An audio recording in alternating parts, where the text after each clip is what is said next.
कुर्बान में उनकी बख्शिश के, कुर्बान में उनकी बख्शिश के।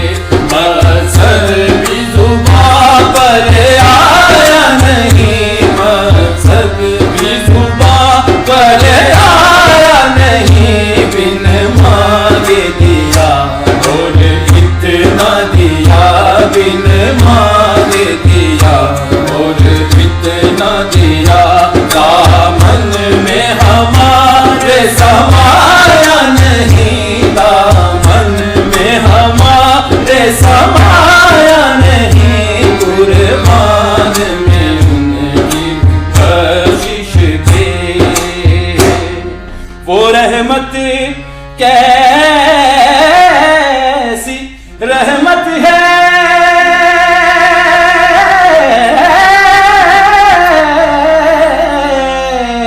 वो रहमत कैसी रहमत है। महफूम समझ लो रहमत का, महफूम समझ लो रहमत का।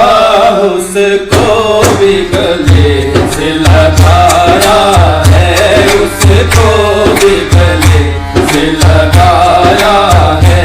जिसे अपना किसी ने बनाया नहीं, उसको भी गले से लगाया है।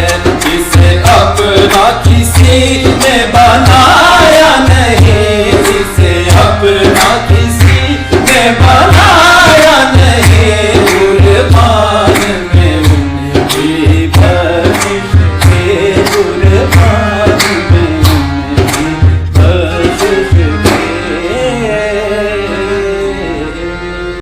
अगर आपको अपना दुरूद पाक हमें भेजना है तो काफिला दुरूद पाक के मेन पेज पे जाइए। ये यहाँ पर आपको होम पेज नज़र आएगा। ये यहाँ से आप जब टॉप के ऊपर जाएंगे आपको इंस्टाग्राम, फेसबुक और ब्लॉगर लिखा हुआ नज़र आएगा। यहाँ जब आप फेसबुक को क्लिक करेंगे तो आपको काफिला दुरूद पाक का जो मेन पेज है ना वो ओपन आपके सामने हो जाएगा। इस तरह से यह प्राइवेट हो चुका है, लेकिन आप यहाँ पर मैसेज करके आराम से यहाँ पर कांटेक्ट भी कर सकते हैं और अपना दुरूद पाक लिखा हुआ भी भिजवा सकते हैं। ये काफिला दुरूद पाक ऑफिशियल। दुरूद पाक वेट करते जाएं, दुरूद पाक वेट करवाते जाएं, दुरूद पाक लिखते और लिखवाते जाएं, 1 करोड़ की नियत करते और करवाते जाएं और दुआ में पूरी उम्मत को याद रखिए। अपना बहुत ख्याल रखिए। इजाजत दीजिए। अल्लाह हाफिज।